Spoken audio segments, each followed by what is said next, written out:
Hello everybody and welcome to the United Stand Chart Show. It's back. We're back with the chart show. How are you all feeling to have this back? I'm going to say it's back again, but look, top 10 players for Manchester United counted down each week, a bit like the traditional pop shows that you used to get that you don't get anymore, but we do it with football, we do it with Manchester United. So who will be this week's number one? You need a bit of a recap because we do run it like a chart show, but it's difficult when, we've not done it for so long. So basically what I've done is I've encapsulated the win against Forest, the win against Wolves, the win against Bournemouth and the win against Everton. So 4 games all taken into account for this top 10, and then subsequently each week we'll base it on the games from the week. And obviously I've got to give you the top 10 from before, which was just before the Fulham game. So the top 10 from that was McTominay at 10, Martial at 9, Shaw was at 8, 7 was Dalot, 6 was Martinez, 5 was Eriksen, 4 was Bruno, 3 was Casemiro, 2 was Garnacho, and number 1 was Marcus Rashford. So that was the final chart show before the World Cup. Marcus Rashford was in at number 1. As you can see, for this one, post-Everton, taking into account Bournemouth, Forest and Wolves as well, we've got Anthony Martial in at 10. Now, some people might be quite surprised about that. I've got to say I struggled with 10 and 9 this week. Top 8 I was quite happy with. 9 and 10 I struggled a little bit with because you start thinking about whether you should put Martinez in there. Well, he's not really played. You start thinking whether you should put Fred in there because he's done all right off the bench. I went with Martial because he's actually played, I think, all 4 games. He's gradually got better. He's not been fantastic, but I felt against Everton we started to see that sharpness and fitness coming back. I do think that Ten Hag values him, and I value him for what he does, not just with the ball, but without the ball. But I'm not going to pretend it's been superb. And I suppose it encapsulates the last 4 games, really. We've won all 4. We've not necessarily been scintillating in all 4. I think certain players have, but as a team, there's still work to be done. Martial would be therefore my number 10 this week. Number 9, Garnacho. Now, considering he was number 2 in the last charts, you could say he's fell 7 places, but we've had such a big gap. I think it's really difficult to take into account what people were doing before the World Cup. Having said that, I think Garnacho is worthy of the number 9 spot because what the progression of Garnacho is takes a little bit of thinking. He actually is progressing really well. He's gone from this youth player who's scored a goal, had a couple of appearances. He's now become more than a youth player. He's now become an established first team squad player who actually gets on quite regularly and does start games. And all right, he's not scored 4 or 5 goals over the last 4 games, but I think there has been that trust in the manager and the trust in the fan base as well that he is a player that's now part of the plans. Probably not quite a starter yet, but considering where he's come from, his trajectory is really, really big. And I look forward to seeing what he can do over the coming weeks because, yes, we've got Anthony, Sancho will return. Hopefully we're going to bring another forward in. But I don't think Garnacho's involvement is going to go away because I think if you listen to Ten Hag, he always says, look, I want to give youth players a chance, but I'm not going to give them a chance if they're not better than what we've got in the first team, because otherwise, what's the point? So the fact that he's giving Garnacho chances, he's not doing it just because he's young. He's doing it because he feels he's ready. And I think we'll see more of him. So well done to Garnacho. This week's number 8, and it's a new entry, he's not been in for quite a while, is Malacia. Now, totally deserved as far as I'm concerned. I've enjoyed it. I mean, one thing people will start talking about, Luke Shaw at left centre back has been fantastic, and he has. But for Luke Shaw to be good at left centre back, you've got to have someone who can play at left back so that you don't miss Luke Shaw there. And there's no doubt that Luke Shaw's a better left back than Malacia, but I think that it's almost like thinking about football in a deeper way, isn't it? Yes, Luke Shaw's been brilliant at left centre back, unbelievable. He could probably play left centre back for most of Europe, but you can't say those things if you're massively missing him at left back. And yeah, I think Malacia has been good. He's still naive. He's still young. I like the way the lad talks as well. He will admit it himself that he'll highlight his mistakes and work on them. First few months in the Premier League, I remember Ever in his first months, it was shaky. I think Malacia, if you're old enough to remember what Evra did, there's not a lot of difference. I mean, obviously, I'm not saying that Malacia is going to be the next Patrice Evra, but it's encouraging what he's doing in his first few months when you think about what Everett did in his first few months. Yes, there's mistakes, but there's potential. He's young. He's working along Luke Shaw. Luke Shaw's responded to it as well. And it's allowed us to not have Martinez play for the last few games and not really miss him the defence has been really good. I mean, we've conceded 1 goal in 4 games, 3 clean sheets. So I'm really happy with Malacia, and I think he's done a good job, and I think he's more than worthy of a new entry at number 8. It'd be interesting to see how much game time he gets, because I definitely think there's some rotation there that we can use. This week's number 7 is Eriksen. I think last time out he was number 5. Eriksen's a really difficult one, because I feel that you know, it's a bit like a show. I feel like Eriksen is a little bit like a puppy you get for Christmas, and everyone loves it, and then it's not a puppy anymore. It grows into a dog, and people still love it, but they don't love it as much as a puppy. And I know that's a weird analogy, but it's sort of how I work it in my head. There are better ones, I'm sure, but he's not playing badly. I just think we've become accustomed to what Eriksen is. He's a very, very consistent player, and he does a very important job, but it doesn't necessarily stand out like a Rashford or a Casemiro or a, you know, a De Gea when he makes the saves, or a Luke Shaw at left centre back. He's actually provided a couple of big assists. The Casemiro goal, which was, I'm getting mixed up, first goal against Bournemouth. The first goal against Forest, I think, was that Rashford from the corner. That was Eriksen as well. So he is contributing, and he's a very, I tell you what, if you could sit Ten Hag down and he said, who are your most important players, I guarantee you would say Eriksen, because it's the job he does. Again, it's that deep dive into football. Remember, you got the shallow end where people just, you know, flip-flop from one opinion to other, and you get other people who watch football in a deeper way, who can see what Martial does off the ball, who can see what Eriksen does for the team.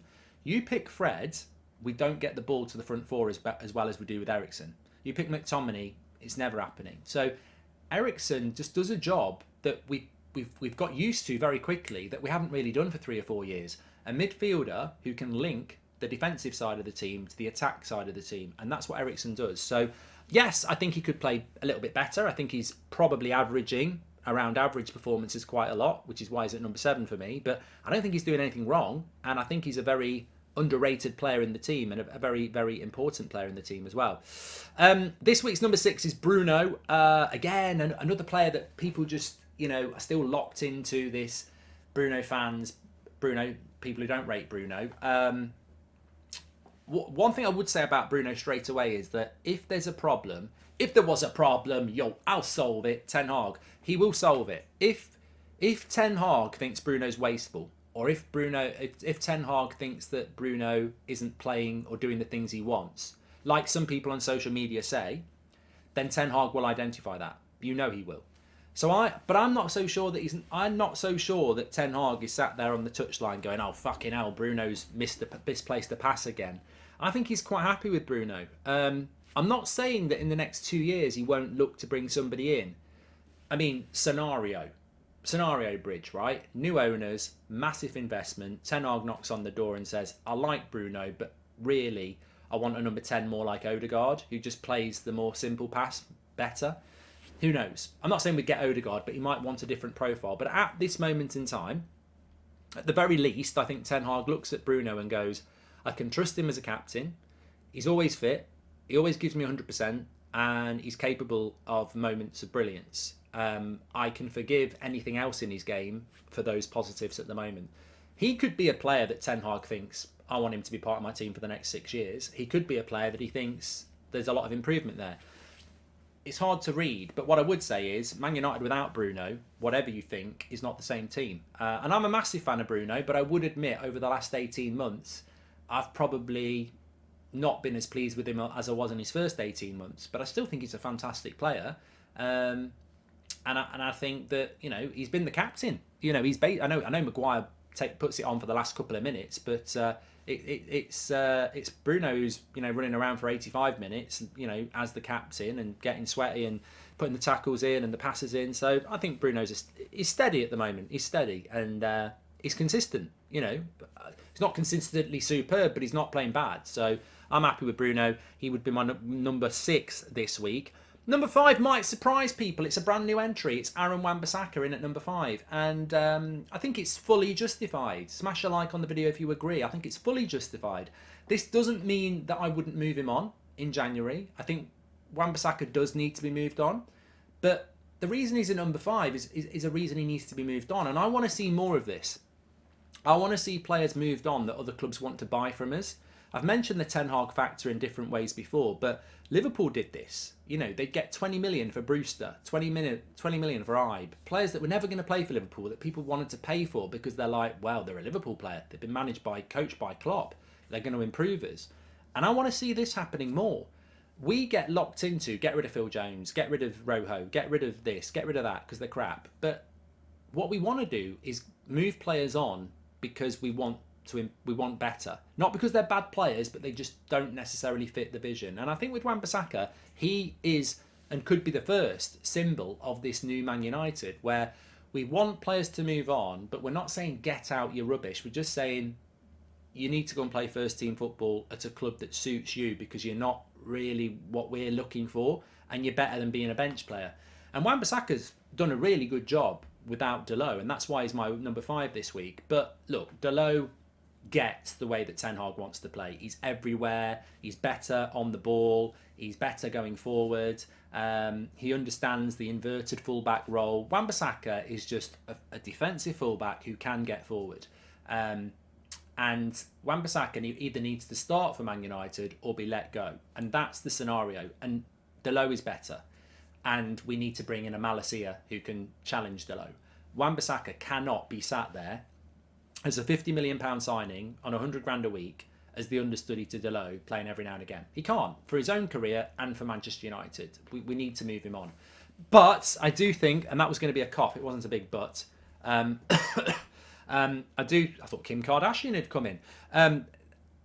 I do think that he might end up staying till the end of the season, and he can definitely do a job for us. But ultimately, we've got to be looking to move him on, and it might be better to let him to go to a Wolves or a Palace where he plays every game until May and goes for 20 million in the summer. We still might get 20 million for him anyway by keeping him. I'll let Ten Hag decide that, but for me, he's a justifiable number 5 this week, which brings us excitingly into the top 4, and this is where I get genuinely excited because my number 4 this week is David De Gea, without a question. Unbelievable. He's let 1 goal in 4 games. He has been busy. All right, Wolves, Forest, Bournemouth, Everton. You could think, well, you know what? But he should have had 4 clean sheets as well. I mean, let's be honest. The goal he conceded against Everton was his own fault. And people make mistakes. And I'm not going to dwell on that. But Bournemouth, he'd have been man of the match any other game in the last 10 years. The only reason he wasn't man of the match is because Rashford and Casemiro are just brilliant at the moment. So I thought 3 of his saves against against Bournemouth were world class. I was talking to Ben Foster about this the other day. His distribution has become steady in the sense that you used to take last season, ball goes to De Gea. You quite rightly took a sharp intake of breath and went, where's this going to go? It's going to hit Rose Ed. And now he's hitting 40-yard passes and the camera can't even keep up with it, moves, and it's straight into a United player who chests it down. I think his distribution's been brilliant. He's always had the concentration. He's always had the influence in the dressing room. His saves have been brilliant. And look, he made a mistake against Everton. Sometimes as a goalkeeper, you're going to make a mistake. And I'd rather he made that mistake against Everton in a game that we won than, 0-0 in the last 2 minutes against Man City. So there is everyone's got a mistake in them. A striker misses a sitter every now and again. A midfielder doesn't track a runner. A centre-back slips. It happens, and I'd rather get that mistake out of the way that we won. So for me, David De Gea, who has been brilliant this year, and I'm hoping very soon we're going to get that new contract because this is not a problem we need to solve. He's a massive influence in that team, and I thought the Bournemouth game encapsulated that. We beat Bournemouth 3-0, and the history books will say straightforward win at home. If you watch that game, Bournemouth could have scored 2. And depending on in what part of the game they'd scored those 2 goals, it wouldn't necessarily have been a 3-2 win for us because the 2 goals that they probably should have scored wasn't at 3-0. So, big 4 games for De Gea, and the defence has been fantastic. Which takes me on to number 3, who, look, I could argue this guy should be number 1. What a season he's having. Prats, Turbo Prats, Super Turbo Prats, Enhanced Super Turbo Prats. You know who I'm talking about. These people who've had it in for Luke Shaw for years. Oh, he's not this good. He doesn't know how to mark. He's nonsense. And now they're saying he's good because at 27 he's been listening to their videos. Bullshit. Luke Shaw's always been a good left back. He was always a good left back. When we bought him, he was a good left back. Mourinho destroyed him. Solskjaer, to be fair, picked him up. You know, Solskjaer wasn't a great coach, but there were good things he did. He completely got Luke Shaw, and he completely, dealt with the mental side and made him feel good.